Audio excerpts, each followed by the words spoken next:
العلي العظيم. لا إله إلا الله وحده لا شريك له، له الملك وله الحمد وهو على كل شيء قدير. اللهم صل على سيدنا محمد। সালাম আলাইকুম ভাইয়া। ইসলাম, তবু কেমন আছো? আলহামদুলিল্লাহ ভালো আছি। নুরি আলম ইজ হিয়ার। আপনি ভালো আছেন ভাই? আলহামদুলিল্লাহ। আলহামদুলিল্লাহ, আশা করি তোমরা সবাই ভালো আছো। বাকি যারা আছেন, আল্লাহ তাআলা কবুল করেন। আলহামদুলিল্লাহ, সালাতু ওয়াসসালাম আলা রাসূলিল্লাহ সাল্লাল্লাহু আলাইহি সাল্লাম। সুবহানাল্লাহি ওয়ালহামদুলিল্লাহি ওয়ালা ইলাহা ইল্লাল্লাহু ওয়াল্লাহু আকবার ওয়ালা হাওলা ওয়ালা কুওয়াতা ইল্লা বিল্লাহিল আলিয়্যিল আযীম। লা ইলাহা ইল্লাল্লাহু ওয়াহদাহু লা শারীকা লাহু, লাহুল মুলকু ওয়া লাহুল হামদু ওয়া হুয়া আলা কুল্লি শাইইন কাদির। লা ইলাহা ইল্লাল্লাহু ওয়াহদাহু লা শারীকা লাহু আহাদান সামাদান লাম ইয়ালিদ ওয়া লাম ইউলাদ ওয়া লাম ইয়াকুল লাহু কুফুয়ান আহাদ। লা ইলাহা ইল্লাল্লাহু ওয়াহদাহু লা শারীকা লাহু, লাহুল মুলকু ওয়া লাহুল হামদু ইউহয়ি ওয়া ইউমীত ওয়া হুয়া হাইয়্যুন লা ইয়ামুত বিয়াদিহিল খায়র কুল্লাহু ওয়া হুয়া আলা কুল্লি শাইইন কাদির। আল্লাহুম্মা সাল্লি আলা সাইয়্যিদিনা মুহাম্মদ। আলহামদুলিল্লাহ, আল্লাহ তাআলার সমস্ত প্রশংসা। আল্লাহ তাআলা আমাদেরকে মানুষ হিসাবে সৃষ্টি করেছেন, জন্তু জানোয়ার হিসাবে না। এবং আল্লাহ তাআলা আমাদেরকে মুসলমান হিসাবে সৃষ্টি করেছেন।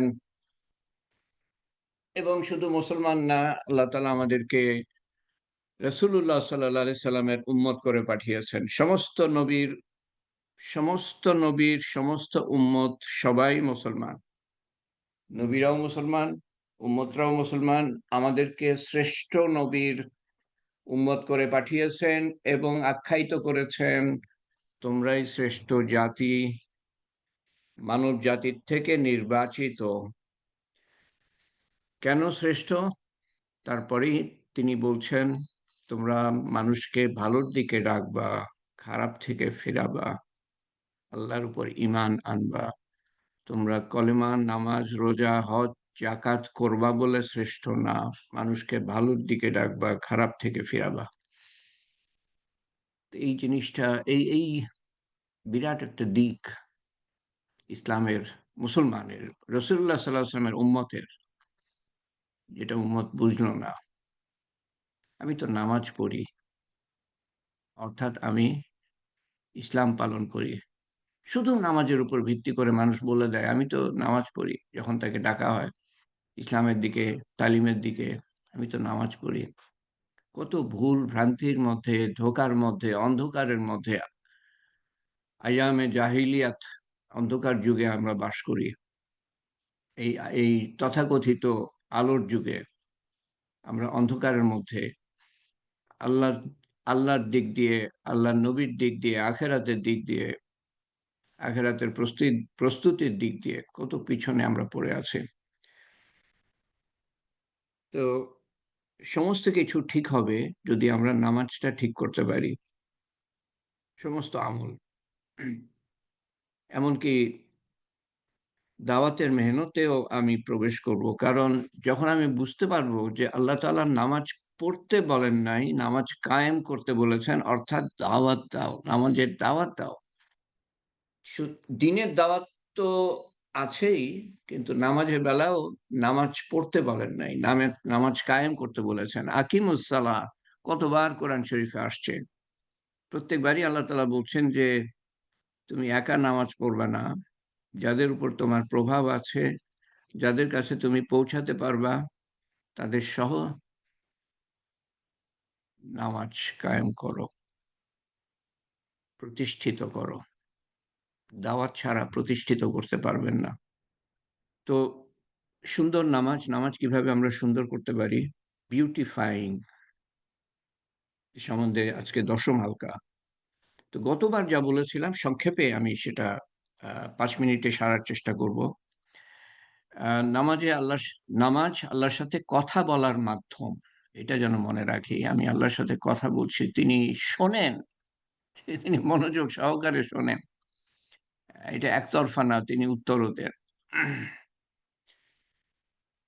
আচ্ছা, তারপরে নিয়ত শুদ্ধ করার ব্যাপার আছে। এখানে ২ টো দিক আছে। এক হলো যে কেবলমাত্র আল্লাহর ওয়াস্তে আমি নামাজ পড়ছি। কেবলমাত্র। কঠিন শাস্তি না হলে। যদি অন্য কোনো নিয়ত হয়ে থাকে, মানুষকে দেখানো, কঠিন শাস্তি। এই একটা দিক নিয়তের। আর দ্বিতীয়ত হলো যে আমি কোন নামাজটা পড়ছি, সেটা আমার মনে থাকতে হবে। আমি মুখে উচ্চারণ করি আর মনে মনে রাখি, দুটোই হবে, কিন্তু সেটা থাকতে হবে। সে ব্যাপারে আমাকে পরিষ্কার থাকতে হবে। তারপরে মনে করি এটা আমার শেষ নামাজ। যখন মনে করব এটা আমার শেষ নামাজ, এবং একটা নামাজ, শেষ নামাজ তো হবেই, তো আমার মনো মনোনিবেশ আরো বেশি হবে নামাজে। আর তাড়াহুড়া যাতে না হয় সেজন্য এটা মনে করতে পারি যে এক অবস্থানে ফেরেশতারা লক্ষ লক্ষ বছর ধরে আছেন। যাদের কাজ নামাজ পড়া, ইবাদত করা, তারা কিন্তু লক্ষ লক্ষ বছর ধরে এক অবস্থানে আছেন। আল্লাহু আকবারের তাৎপর্য বুঝি যে আল্লাহ, যে বারবার বলা হচ্ছে নামাজে। কেন বারবার বলা হচ্ছে এটা? উঠতে বসতে। আ সেটা তো বুঝতে হবে যে আল্লাহকে মনের মধ্যে বসানো। আল্লাহ বড়। দুনিয়ার কোনো কিছুই বড় না। আল্লাহ বড়। তার মানে অর্থাৎ আল্লাহর হুকুম বড়। আল্লাহর হুকুম বড়। কখনো যদি অ্যা দুনিয়াবি কোনো চাপ আসে আর আ আর আর আর যেটা আল্লাহর হুকুমের বিরুদ্ধে, তো আল্লাহ যেহেতু বড়, আল্লাহর হুকুমকে আমি মানব। দুনিয়ার চাপ এর কাছে মাথা নত করব না। নামাজে যা কিছু পড়ি আমি, সমস্ত কিছুর অর্থ আমি জেনে নিই। এখানে সূরার কথা বলছি। প্রত্যেকটা সূরার, ছোটখাটো সূরা পড়ি। অর্থটা জেনে নিই, দেখে নিই। মাসে একবার করে হলেও অর্থ আমি রিভাইজ করে নিই। দোহরাই, রিভাইজ। মাসে একবার হলেও। না হলে মনে থাকবে না অর্থগুলা। কমপক্ষে কমপক্ষে একটা আয়াতে একটা শব্দের অর্থও আমার আমার মাথার মধ্যে যদি বসে যায়, একটা শব্দ, আয়াতের মধ্যে একটা শব্দ, তো বাকি অর্থগুলা কিন্তু মনে পড়ে যাবে। এবং এই অর্থ বোঝা ছাড়া মনোযোগ দেয়া সম্ভব হবে না। কঠিন হবে। আর আমি আল্লাহর সাথে কথা বলছি, কি বলছি সেটা তো আমাকে বুঝতে হবে। তারপর আরেকটা শব্দ যেটা বারবার আমরা ব্যবহার করি নামাজে, সেটা হলো রব। সূরা ফাতিহা শুরুই হয়েছে আলহামদুলিল্লাহি রাব্বিল আলামিন। রুকুতে গিয়ে সুবহানা রাব্বিয়াল আযীম, সেজদায় গিয়ে সুবহানা রাব্বিয়াল আলা। বিভিন্ন অবস্থায় আমরা, তারপরে রুকু থেকে ওঠার সময় রব্বানা লাকাল হামদ। এই রব শব্দটা বারবার কেন বলছি? রব শব্দটা বারবার কেন বলছি? আ আল্লাহকে রব হিসাবে মনের মধ্যে বসানো কবরে যাওয়ার আগেই। কারণ কবরে প্রশ্ন হবে, তোমার রব কে ছিল? তোমার রব কে ছিল? হ্যাঁ, আল্লাহকে মনের মধ্যে বসাতে না পারলে মুখস্থ করে পরীক্ষা দেয়া যায়, দুনিয়ার পরীক্ষা। কিন্তু মুখস্থ করে কবরের পরীক্ষা দেয়া যাবে না। ধীর স্থিরভাবে রুকু সিজদা করি, ধীরে তসবিহ পড়ি, অর্থ বুঝে পড়ি। তারপরে প্রত্যেক অঙ্গ, এমনকি চোখ পর্যন্ত রাসূলুল্লাহ সাল্লাল্লাহু আলাইহি সাল্লামের দেখানো পদ্ধতি অনুযায়ী ব্যবহার করি। পুরা শরীরটাকে। হাত, পা, চোখ, নাক, মুখ নামাজের মধ্যে। তো নামাজের বাইরেও সেভাবে আমাদের করার কথা। যদি যেটা হারাম সেটা না দেখি। যেটা আ আ দেখার বেলায়, শোনার বেলায় যেটা হারাম সেটা না শুনি, নিষিদ্ধ। তারপরে চিন্তার বেলায় যেটা হারাম সেটা চিন্তা না করি, ইত্যাদি, ইত্যাদি।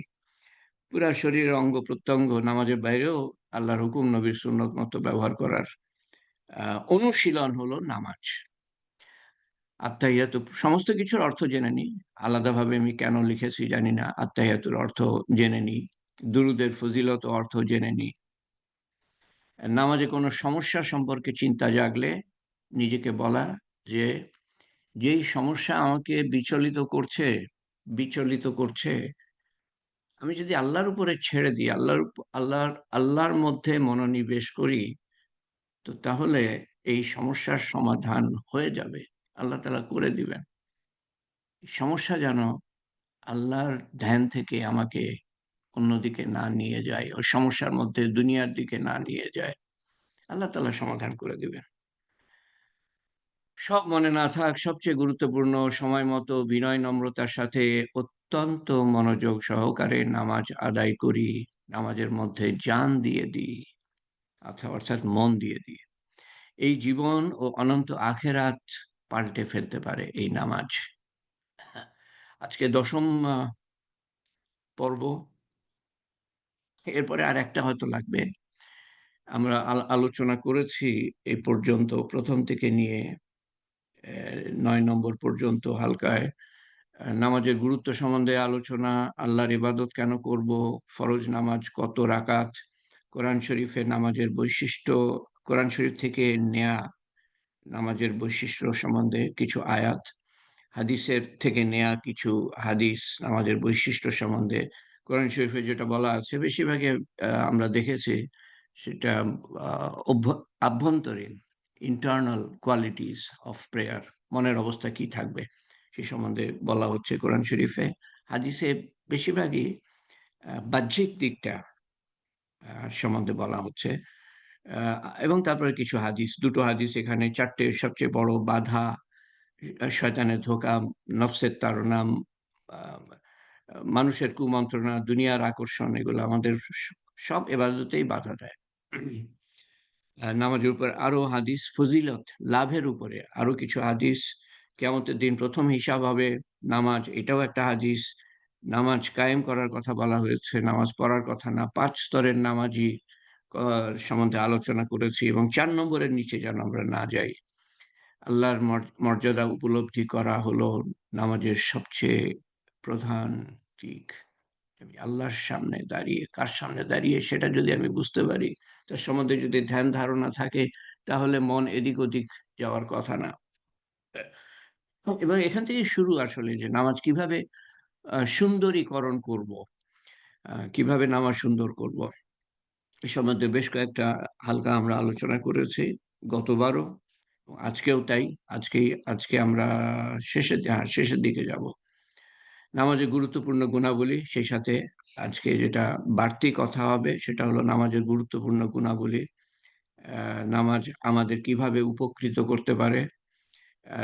একটা আয়াতের তফসির নামাজ সম্বন্ধে, তাহলে বুঝতে পারবেন যে আমাদের নামাজ কিরকম হচ্ছে না হচ্ছে, এটা বুঝতে পারবেন। এই একটা আয়াত থেকে বুঝতে পারবেন যে আল্লাহ তাআলা কি চাচ্ছেন নামাজের মধ্যে।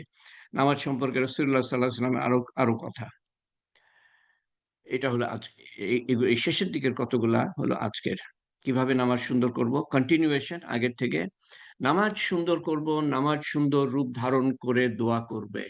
হ্যাঁ, এটা সম্বন্ধে হাদিস বলেছে। সুন্দর নামাজ সুন্দর রূপ ধারণ করে আমাদের জন্য আ দোয়া করবে যে, "তুমি যেমন আমাকে হেফাজত করলা, রক্ষা করলা, আল্লাহ তাআলা তোমাকে রক্ষা করেন। আর নামাজ যদি সুন্দর না হয়, মনোযোগ না থাকে, সময় মতো না পড়ি, তো সেই নামাজ বিশ্রী রূপ ধারণ করে পুরানো কাপড়ের মতো সেটাকে অ্যা ইয়ে করে, মানে ইয়ে করে জটলার মতো করে ছুঁড়ে ফেলা হবে নামাজের দিকে, এবং অ্যা মানে ছাদ ভেদ করে উপরে উঠবেন। এবং সেই নামাজ বদদোয়া দিবে যে, "তুমি যেমন আমাকে ধ্বংস করলা, আল্লাহ তাআলা তোমাকে ধ্বংস করুক।" যারা রান্না করেন বা অফিসে কাজ করেন বা যেকোনো কাজ করেন না কেন, কত মন দিয়ে সুন্দরভাবে করেন, তাই না? যাতে মানুষ দেখে, বা অফিসে কাজ হলে বস দেখে ভালো বলে, বা যারা ছাত্র পড়ান, ছাত্ররা ভালো বলে। এখানে আমাদের ইয়ে আছে, প্রফেসর আ তপু। তো এই মানে মানুষের প্রশংসা কুড়ানোর একটা সহজাত প্রবৃত্তি আছে আমাদের। আ নামাজ আল্লাহর জন্য। ভালো হলে তিনি ভালো বলবেন। সেটাই সত্যিকারের মূল্যবান ও অনন্ত পাওয়া। তো দুনিয়ার কাজ আমরা ভালো মতো করি। তো আল্লাহর জন্য যেটা করছি সেটা কেন আমি ভালো মতো সর্বোত্তমভাবে করব না? জান প্রাণ দিয়ে করব না? যাতে করে আল্লাহ তাআলা ভালো বলেন। আমার নামাজ গ্রহণযোগ্য হচ্ছে বুঝবো যখন নামাজে শান্তি পাই এবং গুনার কাজ থেকে দূরে রাখে। নামাজের মাধ্যমে আল্লাহ তাআলার আ কুরব, কুরব মানে হলো আ সান্নিধ্য, নৈকট্য, নৈকট্য পাওয়া। আল্লাহ হলো শান্তিদাতা। আল্লাহ তাআলা হলেন শান্তিদাতা। তার নৈকট্য পেলে তো শান্তি পাওয়ার কথা আমার। আমি নামাজ পড়ছি কিন্তু আমি শান্তি পাচ্ছি না। তো নামাজ হচ্ছে না। আপনার নামাজ হচ্ছে কিনা আপনি বুঝতে পারবেন ২ ৩টে দিক থেকে। এক হলো যে আপনি শান্তি পাচ্ছেন কিনা। ২য় হলো যে আপনি গুনাহ থেকে দূরে সরে আসছেন কিনা ধীরে, ধীরে ধাপে, ধাপে। ইন্নাস সালাতা তানহা আনিল ফাহশাই ওয়াল মুনকার। কোরআন শরীফ আল্লাহ তাআলা বলছেন, নিশ্চয়ই নামাজ বেহায়াপনা ও গুনার কাজ থেকে দূরে রাখে। নিশ্চয়ই শব্দটা খেয়াল করেন। সমস্ত গুনাহ থেকে দূরে সরিয়ে আনবে আস্তে, আস্তে। তো যদি সেটা না হয় তার মানে আমার নামাজ হচ্ছে না। যদি শান্তি না পাই তার মানে আমার নামাজ হচ্ছে না। সাহাবী নামাজ এরকম শুনেছিলাম আলেমের কাছে, কোন এক আলেমের কাছে যে এক সাহাবী নামাজ পড়ে আবার চুরিও করে। তো রাসূলুল্লাহ সাল্লাল্লাহু আলাইহি সাল্লামকে বলা হলো, উনি বললেন যে, নামাজ যদি সে ঠিকমতো পড়ে তো তার আ সেই নামাজ তাকে চুরি থেকে সরিয়ে আনবে আস্তে, আস্তে। নামাজ গ্রহণযোগ্য হচ্ছে আ এই ৩য় আ দিক থেকে আপনি বুঝতে পারেন আপনার নামাজ হচ্ছে কিনা। নামাজ যদি আমার ২ রাকাত নামাজ দুনিয়ার ২ রাকাত নামাজ যদি দুনিয়ার সমস্যা দূর করতে না পারে, সেই নামাজ আমার আখিরাতের সমস্যা কিভাবে দূর করবে? আরো বড়, বড় সমস্যা কিভাবে দূর করবে? তো নামাজ গ্রহণযোগ্য হচ্ছে যখন ২ রাকাত নামাজ আমার দুনিয়ার সমস্যার সমাধান করাতে পারে আল্লাহর কাছ থেকে। কোন সমস্যা এনি প্রবলেম যেকোনো সমস্যা আমি সুন্দর করে অজু করে জানামাজ বিছিয়ে সুন্দরভাবে নামাজ পড়ে আল্লাহর কাছে দোয়া করে আমার সমস্যার সমাধান করিয়ে নিব। নামাজ আল্লাহ তাআলা যে পাঠিয়েছেন আমাদের জন্য একটা অস্ত্রস্বরূপ। দুনিয়ার বিভিন্ন বিপদ-আপদ এর মধ্যে আর আপদ-আপদের বিরুদ্ধে অস্ত্রস্বরূপ। মানুষকে আল্লাহ তাআলা আ নিরুপায় করে পাঠান নাই, হেল্পলেস করে পাঠান নাই, অসহায় করে পাঠান নাই। আল্লাহ সহায়। ২ রাকাত নামাজ সুন্দরভাবে আল্লাহর কাছে দোয়া, সমাধান হয়ে যাওয়া উচিত। সাহাবী এক সমস্যার সমাধান হচ্ছে না। তো নামাজ পড়লেন। তারপরে দেখেন যে সমাধান হচ্ছে না। উনি বুঝলেন যে না আমার নামাজ ঠিকমতো হচ্ছে না। আবার নামাজ পড়লেন। তারপরে দেখেন যে সমস্যার সমাধান হচ্ছে না। উনি বুঝলেন যে আমার নামাজ ঠিকমতো হয় নাই। আবার নামাজ পড়লেন ৩য় বার সমাধান হয়ে গেছে। দুনিয়ায় সমস্যার সমাধান না হলে আখিরাতের অনেক বড়, বড় সমস্যার সমাধান হবে কি করে? এই জিনিসটা বুঝতে হবে। দুনিয়াতেই নামাজ আমার কাজে আসছে না, তো আখিরাতে কিভাবে কাজে আসবে? কবরে কঠিন সমস্যা। হাসরে আরো কঠিন। পুলসিরাত পাড়ি দেওয়া আরো কঠিন। নামাজের মধ্যে ১৭ রাকাত হলো ফরজ নামাজ, হ্যাঁ? আর ৩ রাকাত হলো ওয়াজেব নামাজ, ফরজের কাছাকাছি। তো ২০ রাকাত ধরেন, যেটা আমাকে পড়তেই হবে। সুন্নত আমি যদি নাও পড়ি। ২০ রাকাত তো পড়তেই হবে। তো ২০ রাকাতে আমি ২০ বার ইহদিনাস সিরাতাল মুস্তাকিম বলি। অ্যা আমাকে সহজ সরল সরল পথ হেদায়েত করো, সোজা কথা। সহজ সরল পথ দেখাও। হেদায়েত করো। ২০ বার বলছি দিনের মধ্যে। তারপরে আমি হেদায়েত প্রাপ্ত হচ্ছি না। তার মানে কি? নামাজ হচ্ছে না। ২০ বার যদি বলার পরে আমি হেদায়েত না পাই তো আমার নামাজ হচ্ছে না তো। আমার কাছে নামাজ কতটা গুরুত্বপূর্ণ তা প্রকাশ পায় আমি নামাজ প্রতিষ্ঠা করার জন্য কতটা সচেষ্ট। আকিমুস সালাহ। তো আমি সে ব্যাপারে সচেষ্ট কিনা যে আমি নিজে নামাজ পড়বো সুন্দরভাবে সময় মতো। প্রত্যেকটা এতদিন কত কিছু আলাপ করলাম আমরা। আজকে ১০ম হালকা। কত কিছু নামাজের কত দিক আছে। সুন্দর করার জন্য কত মেহনত আছে। কত ধরনের কতভাবে সজাগ থাকতে হয়। তো তো নিজে নামাজ সুন্দরভাবে আদায় করব এবং যাদের উপর আমার প্রভাব আছে তাদেরকে সহ, যদি আমি সেটা না করি তার মানে নামাজের গুরুত্ব নাই আমার মনের মধ্যে। আমি নামাজ পড়ছি, আমার পরিবার-পরিজন পড়ছে না বা আমার সন্তান পড়ছে না এবং আমার কোনো টনক নড়ছে না, টনক নড়ছে না। আমি বিচলিত না এই ব্যাপারে। তার মানে আমি বিশ্বাস করি না যে নামাজ না পড়লে আমার ধ্বংস অনিবার্য। আমি বিশ্বাসই করি না তাহলে। না হলে আমার সন্তান সরকারের বিরুদ্ধে যদি সে কিছু করতে যায়, তা আমি তাকে বাধা দিই যে, "না, সরকার পাকড়াও করবে। তারপর তো শাস্তি দিবে, জেলের মধ্যে ঢুকাবে, গুম করবে, খুন করবে।" আমি তাকে বাধা দিই।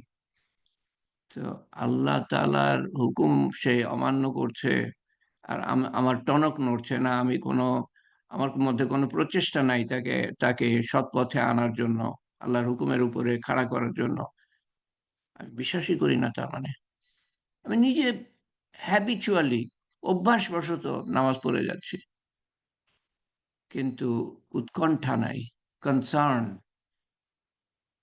শুধু পরিবার-পরিজনের জন্য না, আমার আত্মীয়স্বজনের জন্য, আমার বন্ধু-বান্ধবের জন্য আমার আমার উৎকণ্ঠা থাকতে হবে। যদি না থাকে তো আমার বিশ্বাসের মধ্যে কমতি আছে, ঘাটতি আছে।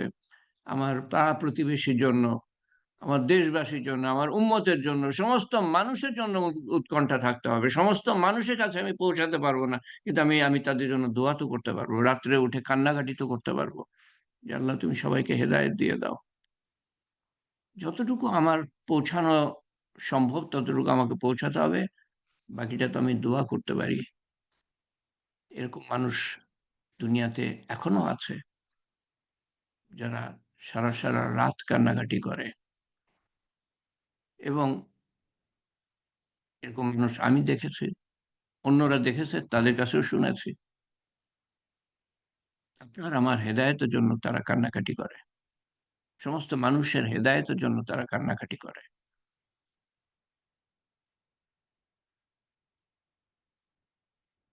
নামাজের দাওয়াত দিই ও দোয়া করি যে আল্লাহ তাআলা আমাদেরকে এমন নামাজ আদায় করার ও ইবাদত করার তৌফিক দান করেন যা তাকে সন্তুষ্ট করে। চাইতে হবে, চেয়ে নিতে হবে আল্লাহর কাছে তৌফিক। আর আমার যতটুকু করণীয় সেটা করতে হবে। আর আল্লাহর কাছে চেয়ে নিতে হবে যে আমার নামাজ যেন আরো সুন্দর হয়, আরো সুন্দর হয়, আরো সুন্দর হয়। ১০ এর মধ্যে ১০ না পাই, ৮-৯ এর নিচে যেন আমি না পাই। এই দোয়া এমনভাবে করতে হবে যে, আল্লাহ তুমি আমার নামাজ সুন্দর করে দাও এবং আমাকে সুন্দরভাবে আরো সুন্দরভাবে নামাজ পড়ার তৌফিক দাও। সমস্ত উম্মতে মুহাম্মাদীকে সাল্লাল্লাহু আলাইহি সাল্লাম সুন্দরভাবে নামাজ প্রতিষ্ঠা করার তৌফিক দান করো। এমনভাবে এই দোয়া করতে হবে যেন আমার জীবন এর উপর নির্ভর করে। কবর অবশ্যই এটার উপর নির্ভর করে। হাসর, পুলসিরাত, আ দাঁড়িপাল্লার সময় যে অবস্থা, দাঁড়িপাল্লা যখন বসানো হবে, তারপরে পুলসিরাত, দোজখ পাড়ি দেওয়া, সমস্ত কিছু নির্ভর করে। আমি গুনাহ থেকে দূরে আসলাম কিনা, বেহায়াপনা থেকে দূরে আসলাম কিনা, আমি আল্লাহর হুকুমের উপরে আসলাম কিনা। এই নামাজ যদি সুন্দর হয়, আস্তে সব ঠিক হয়ে যাবে। কিয়ামতের দিন নামাজের হিসাব হবে। নামাজের হিসাব যদি ঠিকমত ১ম হবে, ফরজ নামাজের হিসাব যদি ঠিক পাওয়া যায় তাহলে তো সে বেঁচে গেল। আর আল্লাহ তাআলা ধরে নিবেন যে তার বাকি আমলও ঠিকমতো পাওয়া যাবে। নামাজ ঠিকমতো পাওয়া যাবে, বাকি আমলও ঠিকমতো পাওয়া যাবে। বাকি আমল কোন রকমে চোখ বুলিয়ে তাকে ছেড়ে দেওয়া হবে। আর যদি নামাজ ঠিকমতো পাওয়া না যায়, তো দেখো তার আছে কিনা, আ সুন্নত নফল নামাজ আছে কিনা, তা দিয়ে পুরা হয় কিনা। পুরা হয়ে গেলে তো পার হয়ে গেল। আর যদি তা না হয় তার হিসাব শুরু হবে এবং রাসূলুল্লাহ সাল্লাল্লাহু আলাইহি সাল্লাম বলেছেন, যার হিসাব শুরু হবে সে ধ্বংস হয়ে গেল। হিসাব দিতে পারবে না। নামাজের ৩ টে দিক এতদিন তো আলাপ করলাম তার মধ্যে চলে এসছে আসলে। এটা বলা যায় যে অ্যা অ্যা সামারির মতো ৩ টা দিক। শারীরিক, শরীর, প্রত্যেকটা অঙ্গ-প্রত্যঙ্গ সেভাবে আমরা ব্যবহার করব যেরকম রাসূলুল্লাহ সাল্লাল্লাহু আলাইহি ওয়াসাল্লাম দেখিয়েছেন। মন আল্লাহর দিকে মনোনিবেশ, এবং দুনিয়া থেকে আমি আধ্যাত্মিক জগতে চলে যাব নামাজের মাধ্যমে। তো গুণাবলী, মনের গুণাবলী আবার এখানে সামারাইজ করে পেশ করা। আল্লাহর সম্বন্ধে সচেতনতা, এটা মনে করবা, এটা মনে কর, হ্যাঁ, এটা জানবা। এবাদত সম্বন্ধে কি বলা হয়েছে সাধারণভাবে, যে যেন তুমি আল্লাহকে দেখতে পাচ্ছ সেভাবে আল্লাহর ইবাদত করবা। সেটা যদি না পারো, এটা অবশ্যই জেনে রেখো যে আল্লাহ তাআলা তোমাকে দেখছেন, আল্লাহ তাআলা তোমাকে দেখছেন। আর নামাজ সম্বন্ধে হাদিসে বলা আছে যে তুমি যখন নামাজে দাঁড়াও, তুমি আল্লাহর সামনে দাঁড়াচ্ছ, আল্লাহর সামনে দাঁড়াচ্ছ। তো আল্লাহ সম্বন্ধে ধ্যান ধারণা যদি থাকে, এবং এলেমের মধ্যে সবচেয়ে গুরুত্বপূর্ণ দিক হলো আল্লাহর সম্বন্ধে জানা, আল্লাহর গুণাবলী সম্বন্ধে জানা, সিফাত সম্বন্ধে জানা, আল্লাহর ওয়াদা, আল্লাহ কি বলেছেন সে সম্বন্ধে জানা। এবং পুরা কোরআন শরীফে আল্লাহ তাআলাই তো বলছেন। আল্লাহর ওয়াদা সম্বন্ধে জানা, কি হবে, হতে যাচ্ছে সে সম্বন্ধে জানা, এবং সেটা দৃঢ় বিশ্বাস অবশ্যই হবে। তাহলে আল্লাহ তাআলার সম্বন্ধে সচেতনতা আসবে। যে কোনো ইবাদতের বেলায় আল্লাহকে, কেবলমাত্র আল্লাহকে সন্তুষ্ট করার মনোভাব জাগবে, এবং বিনয় নম্রতা আসবে, এবং মনোযোগ আসবে। এবং সেই সাথে মনোযোগ আনার জন্য যেটা আরো করা প্রয়োজন, কিছু আগেই আমরা আলোচনা করছিলাম, যে অর্থ জেনে নিই, অর্থ জেনে নিই, যে শব্দগুলা ব্যবহার করছি বা যে সূরাগুলা ব্যবহার করছি সেগুলার অর্থ জেনে নিই। সমর্পণও আসবে, সারেন্ডার, সারেন্ডার। ইসলাম মানে হলো সমর্পণ করা আল্লাহর হুকুমের কাছে, এবং সেই সমর্পণের সর্বোত্তম প্রকাশ হলো নামাজ। নামাজ, কারণ নামাজে প্রত্যেকটা অঙ্গ প্রত্যঙ্গ আল্লাহর হুকুম মতো, নবীর সুন্নত মতো, মনের অবস্থাও আল্লাহর হুকুম মতো আমরা করার চেষ্টা করি। সর্বোত্তম প্রকাশ হলো নামাজ। এই সমর্পণের সর্বোত্তম প্রকাশ হলো নামাজ। এবং সেই সাথে কৃতজ্ঞতা আসবে, যে আল্লাহ তাআলা আমাকে তৌফিক দিয়েছেন, আমি এমন বান্দা, এক কাতরা অপবিত্র পানির থেকে আমি তৈরি, সেই অপবিত্র পানির থেকে তৈরি একটা সত্তা আল্লাহ তাআলার নাম নিতে পারছে, আল্লাহ তাআলার সামনে দাঁড়াতে পারছে,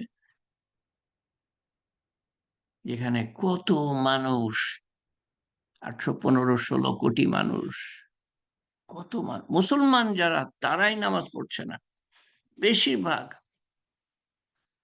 তা আমার তো কৃতজ্ঞতা হওয়ার কথা। পরিশেষে নামাজের পর আল্লাহু আকবার একবার বলি, আস্তাগফিরুল্লাহ ৩ বার, এটা রাসূলুল্লাহ সাল্লাল্লাহু আলাইহি ওয়াসাল্লামের সুন্নাত। নামাজ শেষ সালাম ফিরানো, আল্লাহু আকবার।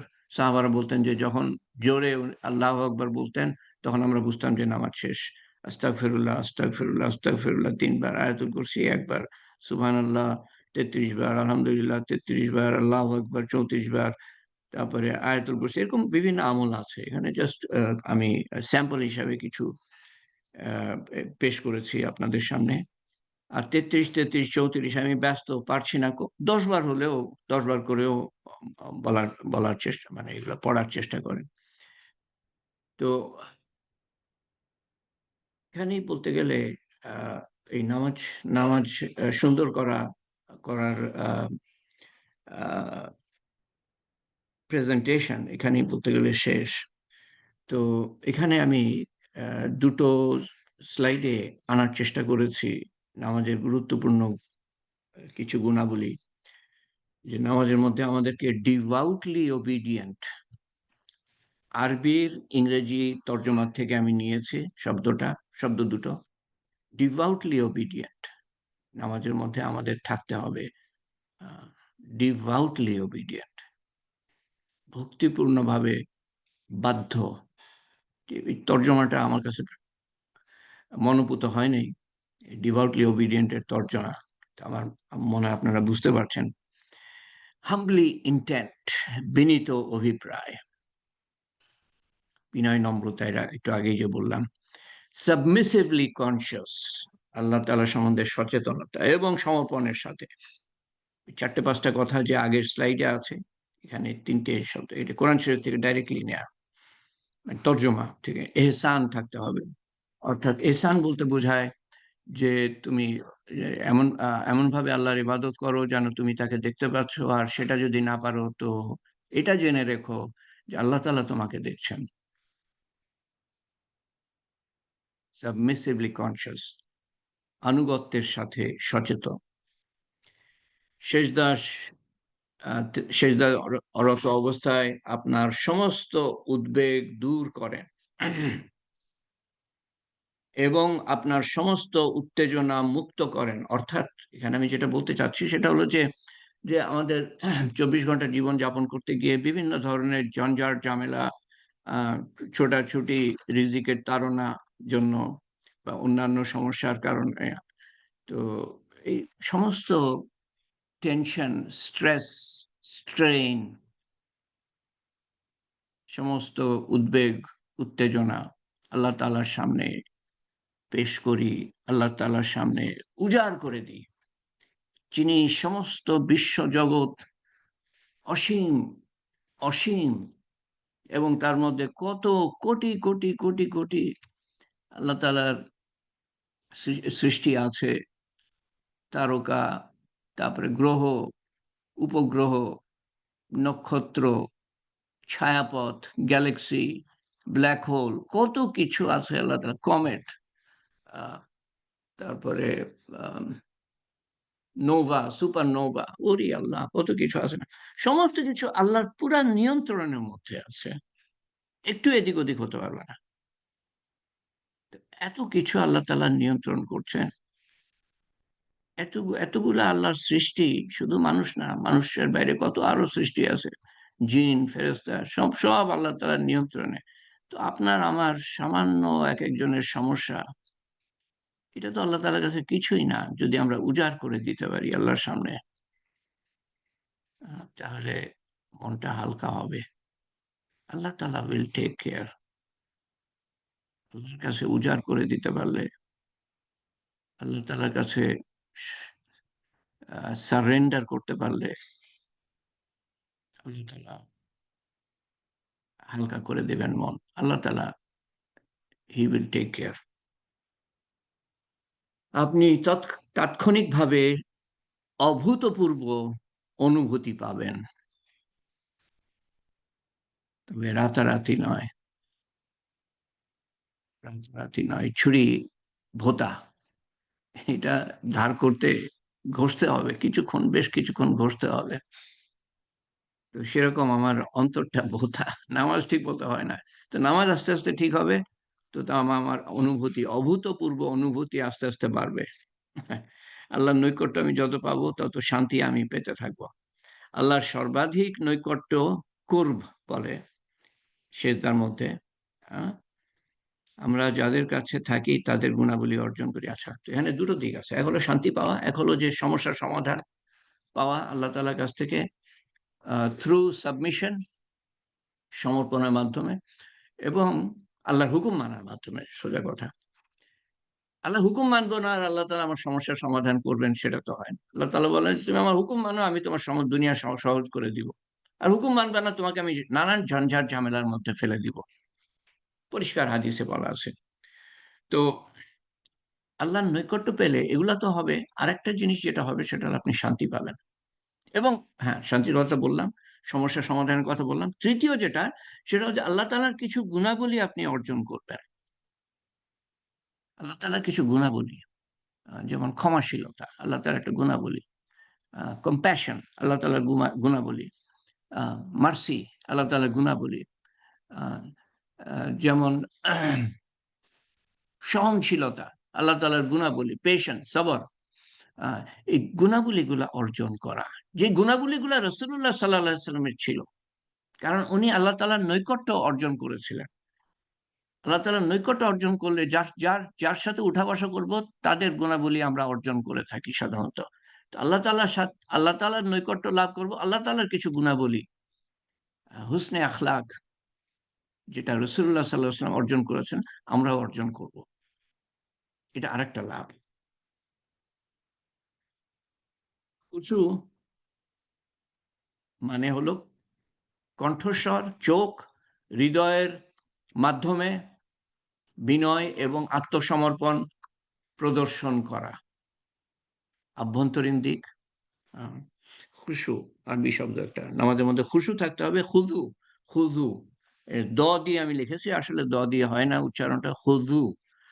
শ্রদ্ধা বলতে বোঝায় আপনার শরীরের মাধ্যমে বিনয় প্রদর্শন করা এবং নীরবে ভিক্ষা করা, আল্লাহর কাছে ভিক্ষা চাওয়া।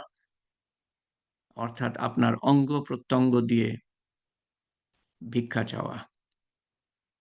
খুশু অভ্যন্তরীণ, খুযু বাইরের গুণাবলী, এই দুটো থাকতে হবে। খুযু প্রশান্তি প্রকাশের জন্য ব্যবহৃত হয়, যা আসে উদ্বেগ মুক্ত করার ফল হিসাবে। আমার যে মনের বোঝাটা আল্লাহর সামনে আমি উজাড় করে দিচ্ছি, তার ফলে আমি প্রশান্তি পাবো। চাপ এবং উত্তেজনার মধ্যে জীবনকে বাসযোগ্য করে তোলে। And this is a way of making our life full of stress and strain, making our life worth living. না হলে দুনিয়াতে বাস করা কঠিন আল্লাহর সাহায্য ছাড়া।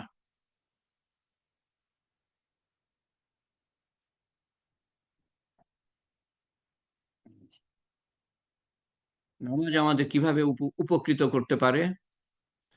শেষের দিকে এসেছি আমরা। এটা আমার মনে হয় আজকে আমি আর একটুকু আমি কয়টা স্লাইড আছে? ১ টা ২ টো মনে হয় স্লাইড, ২ টো বা ৩ টে। আজকে ২, হ্যাঁ, আজকে থাক। এইখান থেকে সামনের বার নামাজ আমাদের কিভাবে উপকৃত করতে পারে? এবার এখন কিন্তু সামারাইজিং, যা কিছু আলাপ করেছি, সামারাইজিং।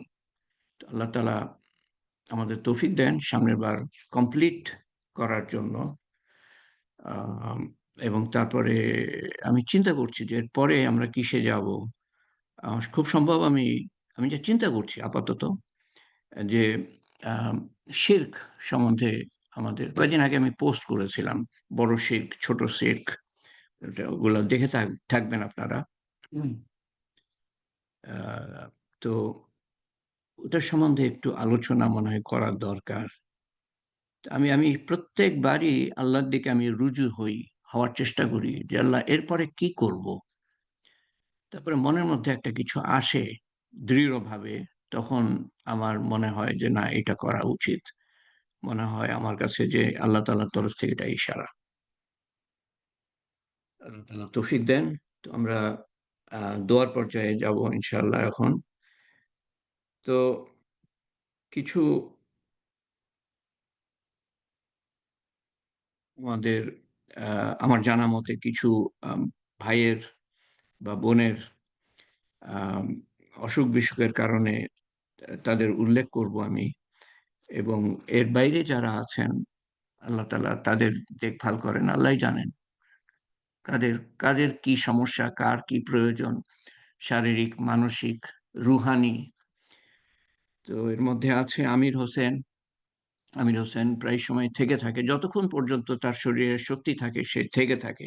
মানে যোগদান করে থাকে। হাবিবুল ইসলাম ক্যাডেট নাম্বার 2, আমির হোসেন হলো cadet number 20, Taslim Shakur cadet number 7, Tanim Hasan cadet number 18।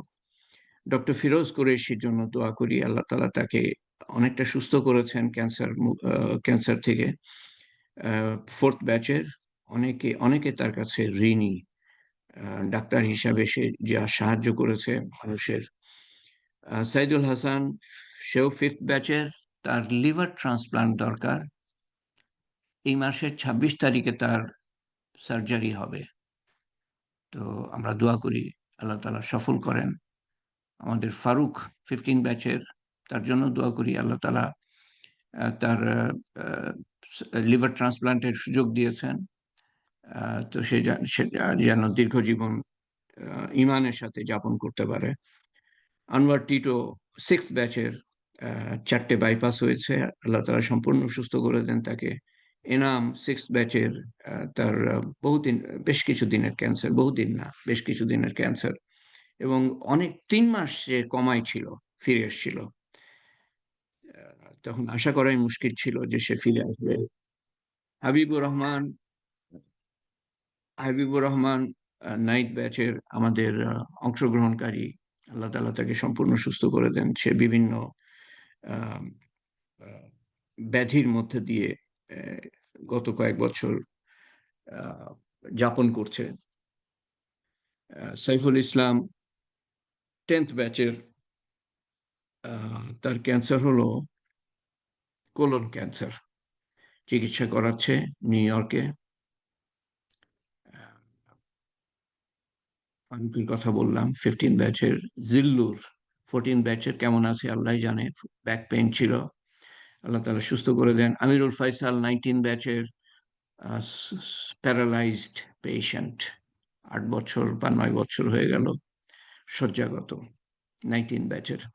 Iftekhar 30th batch, aggressive tumour মাথার মধ্যে, সার্জারি করে তো আবার গ্রোথ হয়, এভাবে চলছে তার।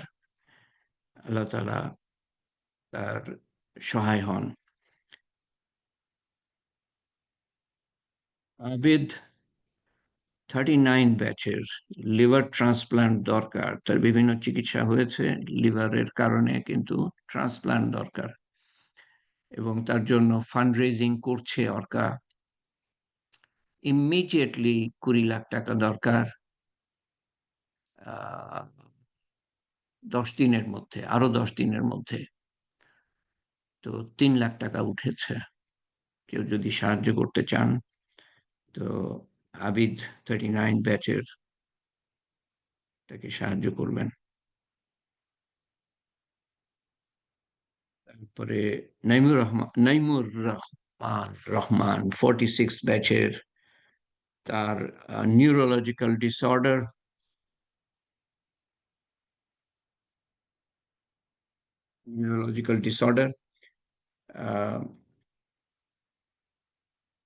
10-11 বছর আগে পাশ করে কলেজ থেকে এখন পর্যন্ত আন্ডার গ্রাজুয়েট শেষ করতে পারে নাই, আল্লাহ তাআলা তার জন্য সহজ করে দেন। এবং আজাদ আমিন পাবনা ক্যাডেট কলেজের 1990-তে পাশ করেছে, ক্রিটিক্যাল কন্ডিশন, ডেল্টা হসপিটালে, করুণ অবস্থার মধ্যে আছে। আমরা দোয়া করি আল্লাহ তাআলা সুস্থ করে দেন তাকে। এবং আমাদের আরো যারা আছেন, যেমন আবিরের পিতা আছেন, সাইফের শ্বশুর আছেন, যিনি অনেকদিন ধরে ক্যান্সারে ভুগছেন। আবিরের পিতা, ওনার বিভিন্ন সমস্যা, তার মধ্যে একটা হলো যে ডায়ালিসিস করাতে হচ্ছে ওনাকে। আল্লাহ তাআলা ওনাকে সম্পূর্ণ দেখভাল করেন এবং সুস্থ রাখেন। আবির একটা মেসেজ দিয়েছে, আবির 28 ব্যাচের, যে তার চাচা, ও আল্লাহ, recently diagnosed with cancer, last stage, according to Australian doctors, while he was visiting his daughter in Australia. We are all in the family still trying to process this news. আল্লাহ তাআলা সহজ করেন, সহায় হন, সদয় হন। সবার জন্য দোয়া করছি, সহায় হন, সাহায্য করেন, সুস্থ করেন, সবল করেন, এবং আত্মীয় স্বজনদেরকে শক্তি দান করেন, ধৈর্য দান করেন। আল্লাহ তাআলা, আবির লিখছে আরো, মে আল্লাহ তাআলা forgive all our sins, give us the hidayat, so we all can prepare and well prepare ourselves for our final destination. আমিন। এবং আমরা দোয়া করি নেক্সট জেনারেশন অর্কার। আহ, ওই দিন শুনলাম জিয়া খন্দকার 6th ব্যাচের কল করেছিল। আমি জানতাম, কিন্তু ঠিক মাথার মধ্যে বসে নাই কথাটা। বহুত আগে জানতাম, ভুলে গিয়েছিলাম আসলে, যে তার এক ছেলে ডিসেবলড, আমরা ডিফারেন্টলি এবলড বলি। তো তার জন্য দোয়া করি। তার নামটা আমি ভুলে গেলাম। আমি জিজ্ঞেস করলাম, "তোমার ছেলের নাম কি? আমরা দোয়া করব।" নামটা ভুলে গেলাম। সালের জন্য দোয়া করি। 11 ব্যাচের রাজুর সন্তান। ফৌজানের জন্য দোয়া করি। 12 ব্যাচের সুজার সন্তান। 12 ব্যাচের মুজাফফরের সন্তানের জন্য দোয়া করি একই পর্যায়ে। 27 ব্যাচের হানিফের সন্তানের জন্য দোয়া করি। আফনানের জন্য দোয়া করি, ওমরের সন্তান। 45th ব্যাচ এর ওমরের সন্তান লিউকোমিয়া। তার সন্তানের বয়স হলো বছরখানিক লিউকোমিয়া। অনেকদিন ধরে চিকিৎসা করতে হবে। তো এরকম আরো আছেন। আমি তো সবার কথা জানি না। আল্লাহ তাআলা আল্লাহ তাআলা জানেন, এবং সেটাই যথেষ্ট। আমি বলি আর না বলি, আল্লাহ তাআলা জানেন, এটাই যথেষ্ট। আল্লাহুম্মা সাল্লি আলা সাইয়্যিদিনা মুহাম্মদ। ও রুহুল বলছে, আমাদের নিয়মিত অংশগ্রহণকারী ভাই, আসসালামু আলাইকুম। My father died on Monday, please pray for him. এটা কেমন করে খবর পেলাম? ইন্না লিল্লাহি ওয়া ইন্না ইলাইহি রাজিউন। আউযু বিল্লাহি মিনাশ শাইতানির রাজিম। বিসমিল্লাহির রহমানির রহিম। সবাই পড়বেন। আলহামদুলিল্লাহি রাব্বিল আলামিন আর রহমানির রহিম মালিকি ইয়াউমিদ্দিন ইয়াকা না'বুদু ওয়া ইয়াকা নাস্তাঈন ইহদিনাস সিরাতাল মুস্তাকিম সিরাতাল লাযিনা আন'আমতা আলাইহিম গায়রিল মাগদুবি আলাইহিম ওয়ালাদ-দাল্লিন। আমিন। সূরা ইখলাস ৩ বার পড়বেন। বিসমিল্লাহির রহমানির রহিম। কুল হুয়াল্লাহু আহাদ, আল্লাহুস সামাদ, লাম ইয়ালিদ ওয়া লাম ইউলাদ ওয়া লাম ইয়াকুল লাহু কুফুয়ান আহাদ। বিসমিল্লাহির রহমানির রহিম। কুল হুয়াল্লাহু আহাদ, আল্লাহুস সামাদ, লাম ইয়ালিদ ওয়া লাম ইউলাদ ওয়া লাম ইয়াকুল লাহু কুফুয়ান আহাদ। বিসমিল্লাহির রহমানির রহিম। কুল হুয়াল্লাহু আহাদ, আল্লাহুস সামাদ, লাম ইয়ালিদ ওয়া লাম ইউলাদ ওয়া লাম ইয়াকুল লাহু কুফুয়ান আহাদ। আল্লাহুম্মা সাল্লি আলা সাইয়্যিদিনা মুহাম্মদ। জাযাল্লাহু আন্না মুহাম্মাদান সাল্লাল্লাহু আলাইহি ওয়াসাল্লাম ওয়া আহলুহু। সুবহান রাব্বিয়াল আলিয়্যিল আ'লাল ওয়াহ্হাব। সুবহানাল্লাহি ওয়া বিহামদিহি।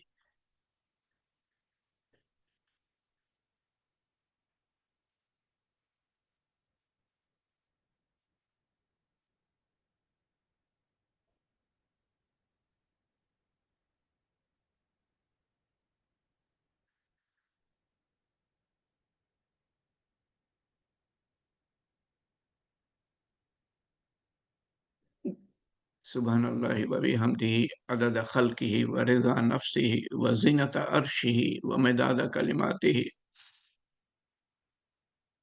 লা ইলাহা ইল্লাল্লাহুল হালিমুল কারীম। সুবহানাল্লাহি রাব্বিল আরশিল আযীম ওয়ালহামদুলিল্লাহি রাব্বিল আলামিন।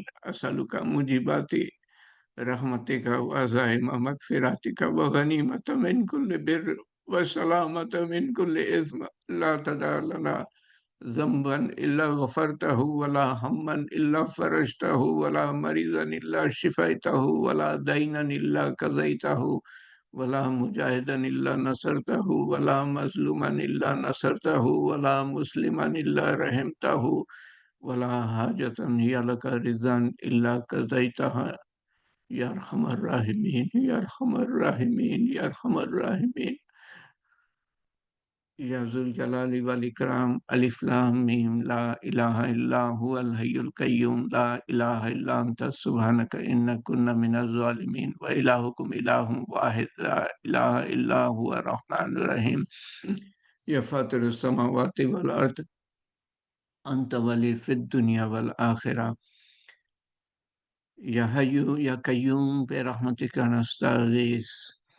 হে পাক পরবর্তীগার, তুমি আমাদের প্রতি অশেষ মেহেরবান হয়ে, অসীম দয়ালু হয়ে, আমাদের মতো বান্দা এক কাতরা অপবিত্র পানির থেকে আমাদের সৃষ্টি, তোমার নাম নেয়ার যোগ্যতা রাখি না, তোমার সামনে দাঁড়াবার যোগ্যতা রাখি না আল্লাহ। তুমি আমাদেরকে তৌফিক দিয়েছ তোমার সম্বন্ধে কিছু কথা বলার। আমার কোনো যোগ্যতাই নাই আল্লাহ। আমাদের শোনারও যোগ্যতা নাই, বলারও যোগ্যতা নাই আল্লাহ। তুমি বড় মেহেরবান বলে আমাদের মতো মানুষ তোমার কথা বলতে পারে, শুনতে পারে, তোমার সামনে দাঁড়াতে পারে। এতটা মেহেরবান যখন হয়েছো আল্লাহ, তুমি আমাদের সমস্ত গোনাহ, ছোট বড়, প্রকাশ্য অপ্রকাশ্য, জানা অজানা, মাফ করে দিও আল্লাহ। তার বদলে নেকি লিখে দিও।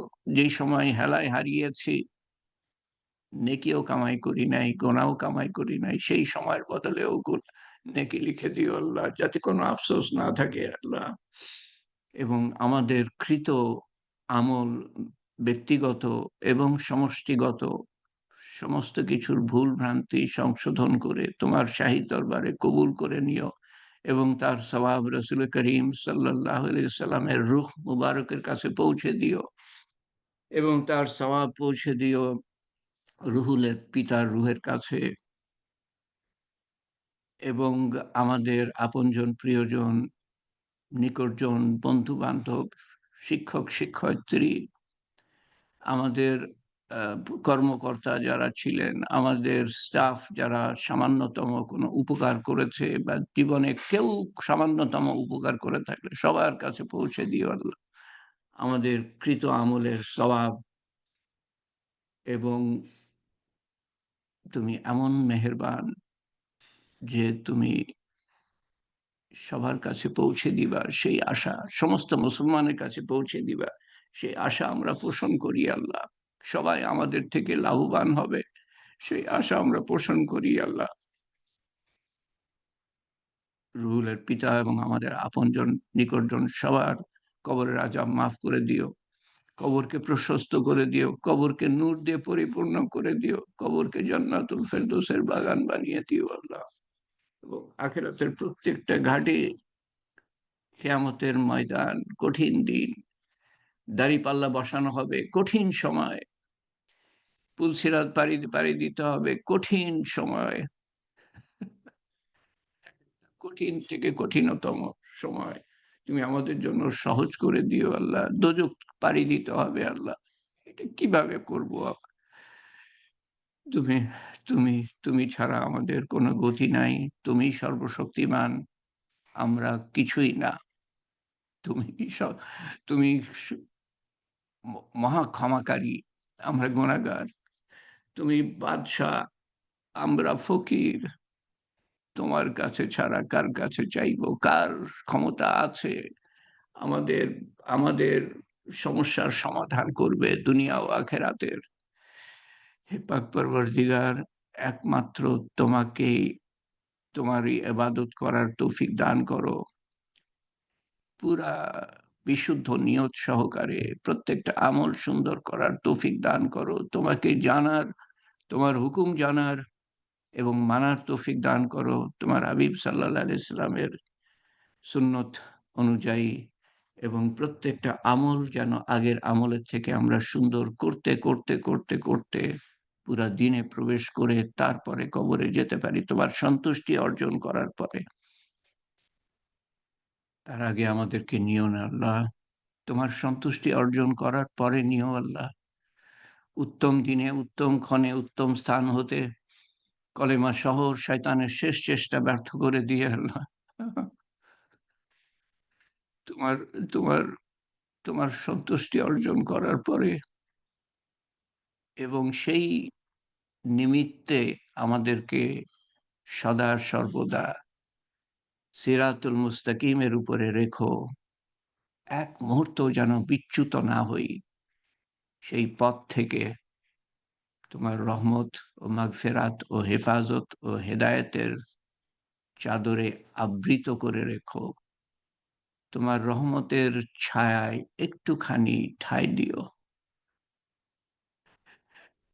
খালি ঠাঁই দিও আল্লাহ, যাতে করে আমাদের সমস্ত শত্রু এবং তোমার পরীক্ষা এর মধ্যেও আমরা সিরাতুল মুস্তাকিমের উপরে কায়েম থাকতে পারি। পরবর্তীকার আমাদেরকে এমন বিপদ দিও না যা আমরা সহ্য করতে পারবো না, এমন আকস্মিক মৃত্যু দিও না যে কলেমাই পড়তে পারলাম না। আমাদের মনের নেক চাওয়া পুরা করে দিও, যা পৃথিবীর জন্য মঙ্গলজনক হবে। আমাদের বিপদ-আপদ দূর করে দিও। আমাদের বালা মুসিবত, অসুস্থতা দূর করে দিও। আমাদের সন্তান-সন্ততির জন্য, আমাদের আত্মীয়-স্বজনের জন্য, বন্ধু-বান্ধবের জন্য, পাড়া-প্রতিবেশীর জন্য, দেশবাসীর জন্য দোয়া। তোমার কাছে ফরিয়াদ। দেশবাসীর জন্য তোমার কাছে ফরিয়াদ। উম্মতের জন্য, উম্মতের কঠিন বিপদ, তোমার কাছে ফরিয়াদ। পাক পরবর্তীকার, তুমি ছাড়া কোনো রক্ষক নাই, তুমি ছাড়া কোনো প্রতিপালক নাই, তুমি ছাড়া কোনো নিয়ন্ত্রক নাই, তুমি ছাড়া বিপদ দূর করার কোনো মালিক নাই, কোনো ক্ষমতাধর নাই। হে পাক পরবর্তীকার, আমাদের ইমানের কমজোরি, তুমি ইমান মজবুত করে দিও। আমাদের আমলের কমজোরি, তুমি আমল সুন্দর করে দিও। তবুও আমাদেরকে উদ্ধার করো আল্লাহ। জাতি হিসাবে, মত হিসাবে আমাদেরকে উদ্ধার করো আল্লাহ। এই সুদীর্ঘ অন্ধকার আচ্ছন্ন রাত্রি যেন, রাত্রি যেন অবসান হয় এবং আমরা প্রভাত দিনের আলো দেখতে পাই। হে পাক পরবর্তীকার, আমাদেরকে তাদের মধ্যে শামিল করো যারা তোমার দ্বীনের মেহনত করছে। তাদের তৌফিক বাড়িয়ে দিও, আমাদেরও তৌফিক বাড়িয়ে দিও এবং আমাদেরকে কবুল করে নিও আল্লাহ। তোমার কবুলিয়াত হলো সমস্ত কিছু। সবচেয়ে কঠিন কাজ সহজ হয়ে যাবে। আর তোমার কবুলিয়ত না পেলে সবচেয়ে সহজ কাজ কঠিন থেকে, অসম্ভব থেকে যাবে। তোমার শান মতো চাওয়া হয় নাই, তোমার শান মতো তুমি দান করো আল্লাহ। এবং তোমার শান মতো হেফাজত চাওয়া হয় নাই, তোমার শান মতো তুমি হেফাজত করো। তোমার হাবিব সাল্লাল্লাহু আলাইহি সাল্লাম যা কিছু চেয়েছিলেন আমরাও তাই চাই। তিনি যা কিছুর থেকে পানা চেয়েছিলেন আমরাও তার থেকে পানা চাই। আল্লাহুম্মা আসআলুকা ঈমানান কামিলান, ইয়াকিনান সাদিকান, ইলমান নাফিআ, রিজকান ওয়াসিআ, আমালান সলিহা, হায়াতান তাইয়্যিবা, দুআ মুস্তাজাব, লিসানান যাকিরা, লিসানুন যাকিরা, ইলমান নাফিআ, রিজকান ওয়াসিআ, আমালান সলিহা, হায়াতান তাইয়্যিবা, দুআ মুস্তাজাব, লিসানুন যাকিরা, ইলমান, রিজকান হালালান তাইয়্যিবা, শিফায়ে মিন কুল্লি দাই, ইয়া কাযিল হাজাত, ইয়া রাফিয়াদ দারাজাত, ইয়া হালালাল মুশকিলাত, ইয়া মুজিবুদ দাওয়াত, বিরহমাতিকা নাস্তাগীস, ইয়া আউয়ালাল আউয়ালিন, ইয়া আখিরাল আখিরিন, ইয়া আকরামাল আকরামিন, ইয়া আরহামার রাহিমিন, ইয়া রাহিমাল মাসাকিন, ইয়া যিল কুওয়াতিল মাতিন। রব্বানা তাকাব্বাল মিন্না ইন্নাকা আনতাস সামিউল আলিম وتب علينا إنك أنت التواب الرحيم. سبحان ربك رب العزة عما يصفون وسلام على المرسلين والحمد لله رب العالمين. لا إله إلا الله محمد رسول الله. سبحان الله وبحمده، سبحانك اللهم وبحمدك أشهد أن لا إله إلا أنت أستغفرك وأتوب إليك. ইনশাআল্লাহ আমরা সামনের শনিবারে মিলিত হব। একে অপরকে